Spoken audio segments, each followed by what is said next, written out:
আমাদেরকে সমস্ত কাজের মধ্যে নিয়ত করতে হবে।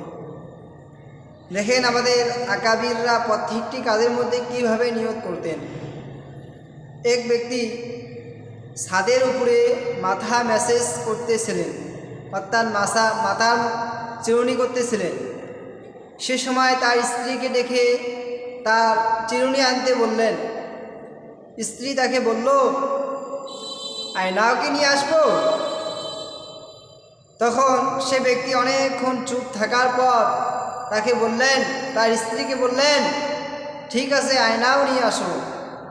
তখন তার স্ত্রী আয়না নিয়ে এসে, চিরুনি নিয়ে এসে তার স্বামীকে জিজ্ঞাসা করলেন, আপনি যখন আমাকে চিরুনি নিয়ে আসতে বলেছেন, আমি আপনাকে জিজ্ঞাসা করেছি আয়নাও কি নিয়ে আসবো, আপনি কেন চুপ থাকলেন?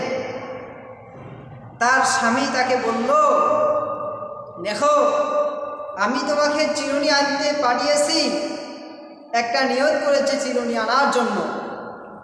আর যখন তুমি আয়না আনার জন্য বললে, তখন আমার মনে কোনো নিয়ত ছিল না।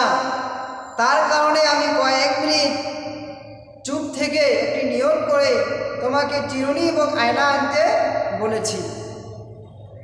সম্মানিত ভাই, আমাদেরকে সমস্ত কাজের মধ্যে নিয়ত করতে হবে।